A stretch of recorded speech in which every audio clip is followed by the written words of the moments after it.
we can correct everything, and we can correct our energy, and we can correct the necessary focus that we need to have. And you get lulled into sleep. You think this stuff's easy. It's not easy. This is the NBA. This is semifinals. It's not easy. And we kind of get lulled into it, and we paid for it. Lulled to sleep. You buying it? Yes, I think the Rockets actually lost a little respect for the Jazz. Ooh. Beat them by 18 a game, 4 straight in the regular season, and then beat them pretty easily in game 1. Probably just felt like, listen, we can go out here and mess around with the game a little bit and just turn it up and win the basketball game. Well, they forgot that's a very good basketball team on the other end. They're going to stay consistent, play defense. They got a special young player in Donovan Mitchell who was absolutely that during the game. So I think, they just they got to pick up their respect level for this team.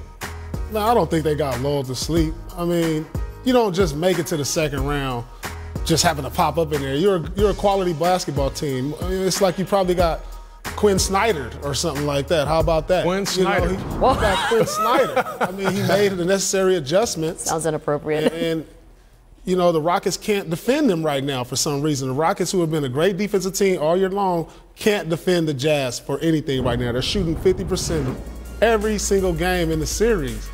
So, I mean, look, they're not getting back in transition. If you watched the game last night, the pick and roll was open all night, either for the roll man or the corner shooter. Joe Ingles going for career high in the playoffs. I mean, this is not the defensive team that we saw all year long. So it's not lulled to sleep. You got Quinn Snyder yesterday. You guys know this as well as anyone. I'm glad you went there, Paul. They didn't get lulled to sleep. It wasn't about their energy not being there. It wasn't about their focus being there. They got beat by the team that played harder and wanted it more, and was able to reinvent itself as the season progressed. And as you guys also know, as series change, you have to be able to play different. And what the Rockets have been doing all year is beating teams with the isolation. Well, teams are saying, okay, James, we're going to try to force you right, make you a volume scorer. And CP3 rendered ineffective as a playmaker. He only had 3 assists.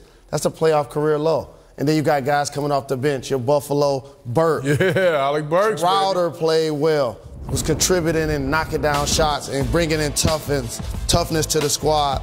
And Dante Exum, who's a forgotten man. Yeah. So those guys are getting minutes because Rubio was out, and they still came in and led the team. I mean, how much is that, too? Rubio goes out. I'd imagine that plays mentally a little part of, well, now they're down another guy. This should not be that big a deal. And to that point, that's another reason why I'm so impressed with Donovan Mitchell. Played 2-guard all year with a very good facilitator in Ricky Rubio. Ricky goes down, they say, okay, Donovan, we need you to not only score, but we need you to make this puzzle work. And he did a very good job of just hitting rollers, hitting cutters, hitting the swing. I mean, he did a very good job. And not forgetting about himself, too, being aggressive.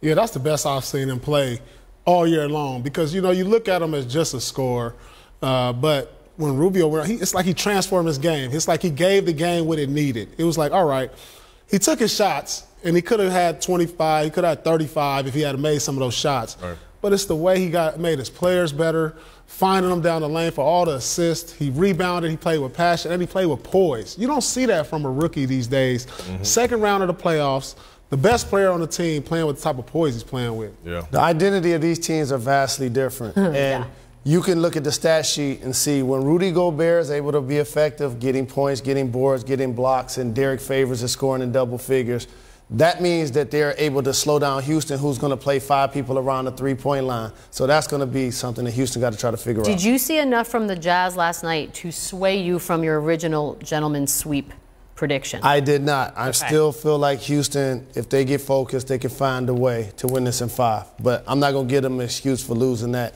in game 2. I saw something. I saw a team that's hungry, that's well coached, and a great defensive team. Now, when you put that combination together, that team. You gonna pick them? I'm not gonna all the way pick them, but they're gonna be a tough out. I think this series can go 7 games just based on the coaching, the defense, and the sensational rookie that they have. And I'm thinking 6. I think that Houston gonna get 1 in Utah and then kind of close it out. But I seen something too, Paul. I mean, this team they're hungry and they don't respect the Houston Rockets. They're not scared at all. They're here to play. And I can respect that. And one more thing, before going into the playoffs, I thought Houston just would be happy, like, we made the playoffs, guys. We had no expectations. It's like Utah. They like we made the playoffs. They're just happy being there. Yeah. And since watching them versus OKC and Houston, they're like, we're not happy being here in the playoffs.